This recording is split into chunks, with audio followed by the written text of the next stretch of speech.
반갑습니다. 김용민의 주식 랭킹입니다. 저희 주식 랭킹에서는 개인 투자자분들께서 증시 현 시점 반드시 주목하셔야 되는 내용과 그에 따른 수혜 종목군들에 대해서 자세하게 설명드리고 있습니다.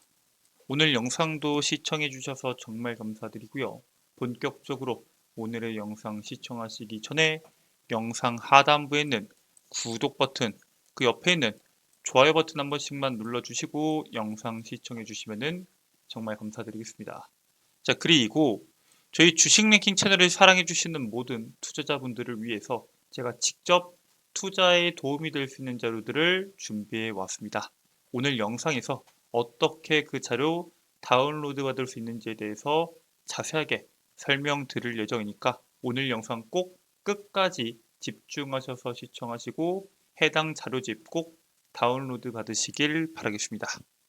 자, 그럼 바로 오늘의 본 내용으로 넘어와서 오늘 여러분들께 말씀드릴 내용은 11월 달에 여러분들께서 주목하셔야 되는 2차 전지 기업에 대해서 말씀드리려고 합니다. 앞으로의 시장에서 왜 2차 전지 이 기업이 중요한지, 그리고 그 기업이 가지고 있는 모멘텀이 뭔지에 대해서 자세하게 말씀드릴 예정이니까 오늘 영상 꼭 끝까지 집중하셔서 시청해 주시길 바라겠습니다. 자, 지금 우리가 2차 전지에 대한 내용들을 볼 때 항상 주목해야 되는 내용들이 있죠. 바로 중국에 대한 규제입니다. 지금까지는 중국에 대해서 규제를 어떻게 하겠다, 이 방향성만 나왔었는데 이제 중국에 대한 규제를 더 이상 미룰 수가 없게 됐죠. 그래서 왜 미룰 수가 없게 됐냐? 중국의 전기차 업체인 비아디가 테슬라를 분기 매출에서 처음으로 역전하는 사건이 발생을 했습니다. 비아디에 대한 3분기 매출액이 작년 대비해서 약 24% 증가한 39조 원을 기록했고요. 테슬라 같은 경우에는 35조 원을 기록했기 때문에 테슬라를 처음으로 추월했습니다. 테슬라가 여전히 매출 총이익률 부분에서 30.5%로 비아디 21.9%에 비해 앞서고 있는 건 맞지만 테슬라가 가지고 있는 이 아이템 같은 경우에는 전기차 분야 말고도 다양한 부분이 있겠죠. 자율주행에 대한 구독경제 부분이라던가 혹은 ESS 부분도 있기 때문에 사실 비아디에 비해서 전기차 분야에서 앞다고 있다고 보기는 어렵습니다. 그래서 지금 비아디에 대한 상승세가 워낙 가파르기 때문에 추월이 얼마 남지 않았다라는 평가가 나오고 있고요. 전 세계의 10대 산업 중에 하나가 바로 자동차 산업입니다. 사실 절대 놓쳐서는 안 되는 산업이고 지금까지는 미국, 유럽에서 꽉 잡고 있었던 이 시장을 지금 중국에게 뺏기게 생겼습니다. 그래서 그 중국에 뺏기기 전에 견제가 본격적으로 진행되고 있다라고 보시면 될 것 같습니다. 사실 중국에 대한 이 관세 부과가 될까 안 될까에 대해서는 말이 많았습니다. 왜냐면은 유럽 전기차 분야, 즉 경쟁력을 확보하는 것도 굉장히 중요하지만 현재 유럽에 있는 자동차 기업들, 벤츠나 아우디나 폭스바겐이나 BMW 같은 경우에는 중국에서 판매되는 자동차에 대한 비율이 굉장히 높습니다. 그래서 만약에 유럽연합에서 중국에 대한 관세를 부과하게 되면은 중국에서도 보복이 들어올 수 있어서 이거 안 되는 거 아니냐라는 관점이 굉장히 많았는데 결국 유럽에서는 지난 10월 29일 중국산 전기차에 대해서 최고 45.3%에 대한 관세를 부과하기로 확정을 했습니다.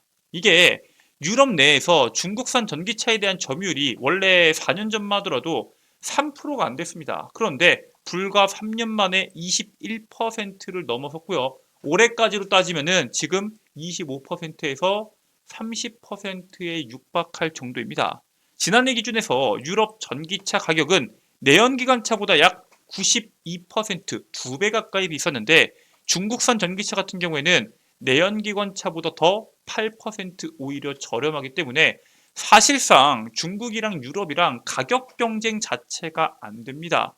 2035년도에 유럽이 신규 내연차 판매 중단 이후에 전기차로 100% 전환을 준비하고 있는데 만약에 자동차 산업을 빼앗기게 되면 유럽 경제는 악화가 될 수밖에 없습니다. 자동차 산업을 제외하면은 사실 관광이나 몇 가지를 제외하고 유럽이 현재 계속 떨어지고 있죠. 지고 있습니다. 성장 동력이 많이 없음에도 불구하고 자동차 산업이 차지하는 비중이 굉장히 높은데 그 자동차 산업을 중국에게 빼앗기는 것은 타격이 굉장히 크다라고 보시면 됩니다. 사실 중국이 지금까지 차지했었던 전 세계 글로벌 시장에서 가지고 있었던 강점이 원래 제조업 혹은 이제 에너지 쪽에서 태양광 정도, 그리고 이제 알리바바 같은 쇼핑이 커지면서 쇼핑 분야에서 어느 정도 두각을 드러내긴 했지만 자동차 산업의 미래라고 할 수 있는 전기차를 잡게 되면서 하나의 산업인 자동차를 장악하게 되면은 상당히 큰 문제로 작용될 수 있다라고 보고 있는 거겠죠. 이렇게 유럽에서 중국산 전기차가 잘 나가다 보니까 테슬라도 이번에 다시 한 번 더 저가 모델 출시를 서두르고 있습니다. 올해 초에 25,000달러에 대한 차량 계획을 취소했던 테슬라가 다시 한 번 더 저렴한 전기차를 출시하겠다라고 약속을 합니다. 심지어 3분기 실적 보고서에서 2025년도 상반기에 더 저렴한 모델을 출시할 예정임에 대해서 이야기했습니다. 이게 작년 올해 초에 내년을 얘기하는 거랑 지금 3분기를 넘어서 4분기 시즌에 내년 상반기에 모델을 출시할 걸 얘기하는 거는 언급에 대한 무게가 다릅니다. 즉 얼마 남지 않았기 때문에 실제로 저가 모델 준비가 거의 다 되어간다라고 보고 있고요.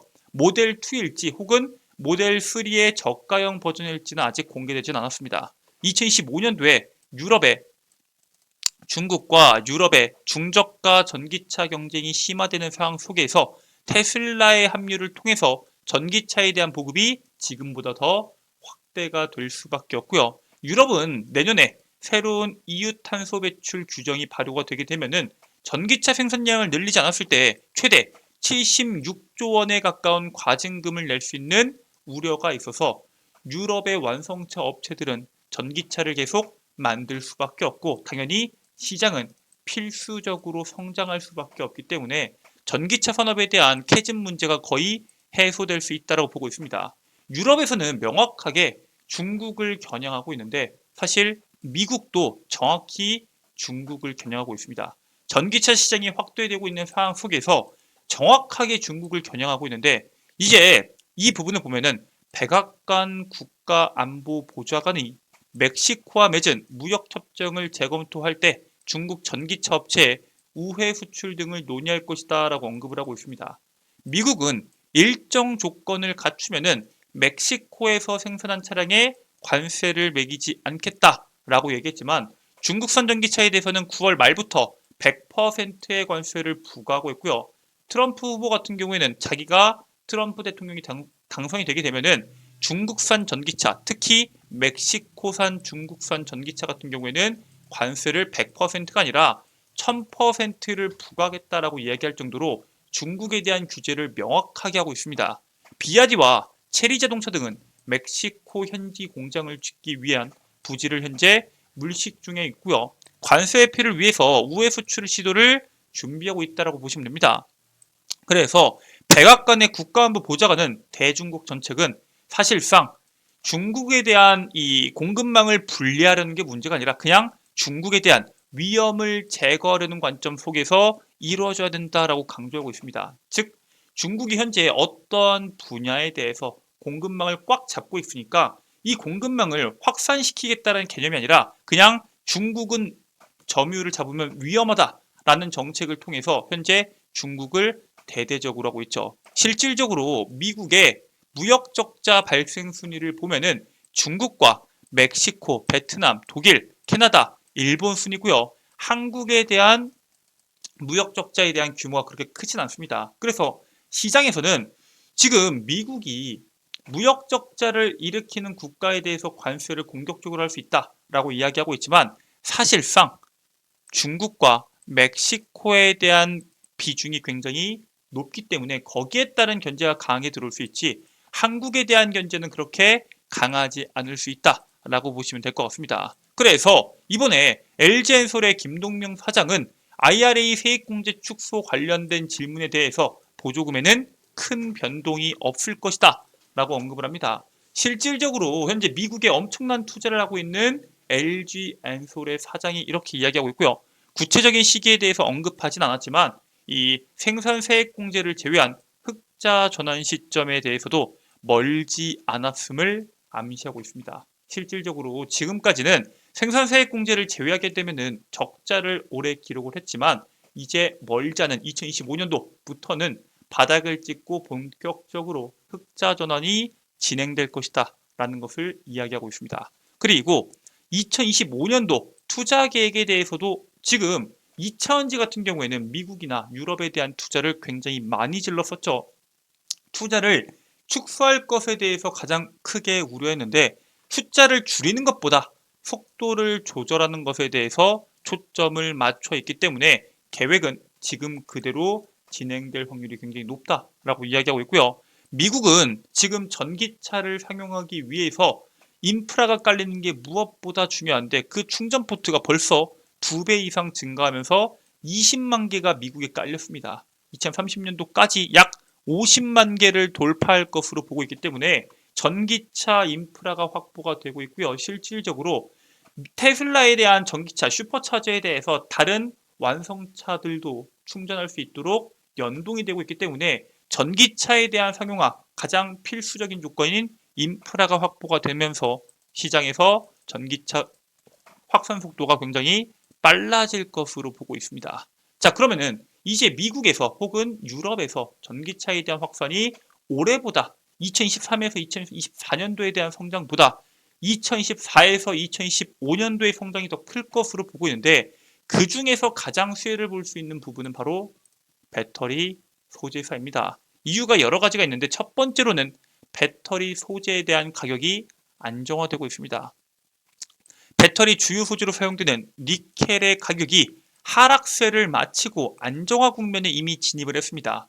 1년 내 최고치인 21,270달러를 비교했을 때 약 74% 수준까지 내려온 건 맞아요. 하지만 더 이상 떨어지지 않고 하락세가 마무리되면서 반등이 진행되고 있습니다. 1년 내 최저가 15,000달러 정도였는데 지금 17,000달러 수준으로 바닥을 찍고 반등이 진행이 되고 있습니다. 그리고 광물의 매입 시점과 양극재 판매 시점 사이에서 차이로 발생하는 원재료 투입 시차 효과인 긍정적인 레깅 효과가 기대가 됩니다. 쉽게 말해서 이 광물을 사서 양극재를 만들어서 판매되는 데까지 시간이 굉장히 몇 개월 정도, 2개월에서 3개월 정도 소요가 되는데 광물 가격이 계속 올라가게 되면은 우리는 광물을 100달러에 사서 가격이 올랐을 때 110달러에 팔 수 있기 때문에 실적에 대한 반등을 기대해 볼 수 있습니다. 지금까지 배터리 소재에 대한 가격이 계속적으로 떨어지다 보니까 이 부분에 대해서 적자를 크게 기록했었는데 반대로 이제는 흑자로 긍정적인 효과를 기대해 볼 수 있다고 말씀을 드리고요. 전기차 분야 같은 경우에는 단순히 배터리가 전기차에만 들어가는 게 아니라 현재 AI로 인해서 에너지에 대한 중요성들이 계속 부각되고 에너지 생산량을 늘리다 보니까 에너지 저장 장치에 대한 시장 성장까지 같이 나오고 있습니다. 즉 배터리 산업의 고성장으로 확대가 되고 있는 배터리 수요로 인해서 리텔에 대한 수요는 증가할 수밖에 없고 당연히 가격에 대한 반등을 기대해 볼 수 있습니다. 니켈뿐만 아니라 리튬 가격도 이미 안정화가 됐습니다. 심지어 전기차가 본격적으로 보급되기 전 시점까지 가격이 거의 떨어졌기 때문에 지금부터 추가적인 낙폭이 나올 가능성보다는 반등이 나오는 가격대가 훨씬 더 많이 나올 수 있다고 보고 있습니다. 리튬에 대한 생산량이 지금 계속 늘어나고 있는 건 맞지만 전기차에 대한 보급 속도가 늘어나는 것보다는 생산량이 조금 밀리고 있기 때문에 전기차 가격에 대한 리튬 가격에 대한 반등을 기대해 볼 수 있다고 보고 있습니다. 그리고 가장 중요한 점이죠. 배터리 소재사들이 드디어 공급망을 확대할 수 있는 기회가 생겼습니다.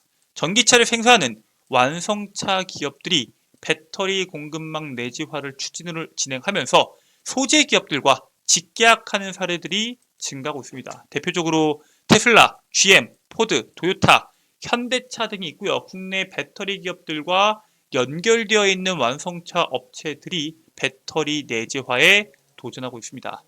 소재 기업들 입장에서는 원래 셀 기업에만 납품하다 보니까 가격 협상을 하기가 쉽지가 않습니다. 그런데 만약에 내가 공급할 수 있는 공급처가 많다라고 하면은 가격 협상에 대해서 훨씬 더 유리하고요. 지금은 LG엔솔, 삼성 SDI, SK온 등이 물건이 많다, 안 받으면 그만이지만 앞으로는 공급처가 다변화된다라는 이점을 기대해 볼 수 있습니다.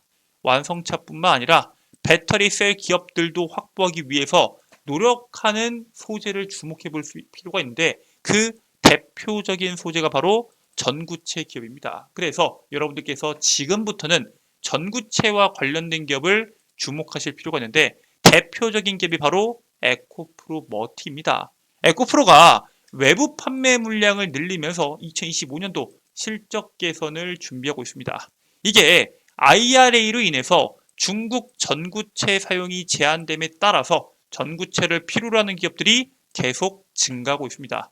다수의 국내외 고객사와 이미 에코프로 머티가 전구체 판매를 협의하고 있고요. 올해 2개의 신규 고객사를 확보했는데 2025년도 외부 판매 비중이 50%를 넘어설 것으로 보고 있습니다. 지금까지는 에코프로 BM에다 납품을 했기 때문에 비싼 가격에 넘기기가 애매했습니다. 하지만 지금 이 전구체를 확보하려는 기업들이 늘어나는 만큼 비싼 가격에 전구체를 넘길 수 있다는 강점을 가지고 있고요. 2025년도 상반기 외부 판매 비중이 증가하는 시기가 바로 2025년 상반기인 만큼 판매 단가도 훨씬 더 높게 판매할 수 있다 보니까 실적 성장도 기대할 수 있다라고 말씀을 드립니다. 그래서 여러분들께서 에코프로 머티에 대해서 주목해야 되는데 미국 중심의 비중국산 전구체 수요가 급증함에 따라서 이번 4분기뿐만 아니라 2025년도 수익성이 기대가 되고요. 내부 판매 의존도가 높았던 과거와는 다르게 외부 판매 비중이 50%까지 늘어남에 따라서 당연히 비싸게 팔 수 있다 보니까 영업이익률이 성장이 나올 수밖에 없습니다. 그리고 올해 확보한 신규 고객사 2곳을 포함해서 셀기업, 완성차 기업의 직계약을 통해서 가격 협상 쪽에서 유리할 수 있기 때문에 여러분들께서 본격적인 기업의 상승세가 나오기 전에 미리 해당 기업들 참고하셔서 투자를 진행하시길 바라겠습니다. 자, 이렇게 여러분들께서 현 시점에서 반드시 주목하셔야 되는 2차전지 기업이 어떤 기업인지에 대해서 제가 설명을 드렸는데 해당 내용 말고도 제가 여러분들께서 필수적으로 확인해야 되는 핵심 자료들을 자료집으로 만들어서 제공해 드린다라고 말씀드렸죠. 지금부터 해당 자료집 다운로드 받는 방법에 대해서 설명드리도록 하겠습니다. 자, 일단 해당 자료집은 제가 여러분들께서 다운로드 받으시기 쉽게 영상 하단부를 보시면은 더보기란을 누르셨을 때 텔레그램에 접속하실 수 있도록 링크를 걸어 놨습니다. 해당 링크를 클릭하게 되시면은 텔레그램에 접속하게 되는데 텔레그램에 접속하게 되면은 상단부에 2014년도 하반기 핵심 자료집 PDF 파일을 업로드 시켜 놨습니다.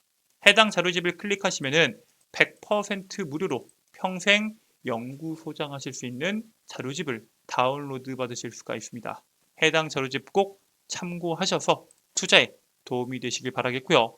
해당 텔레그램 속에서는 다양한 정보를 제공해 드리고 있으니까 해당 텔레그램에 있는 단기 매매를 위한 필수 정보들도 필요하신 분들은 꼭 확인하시길 바라겠습니다. 자, 오늘 준비된 내용은 여기까지입니다. 오늘 영상 끝까지 시청해 주셔서 정말 감사드리고요. 전 다음 영상에서 여러분들께 더 도움되는 내용으로 돌아오도록 하겠습니다. 끝까지 시청해 주셔서 감사합니다.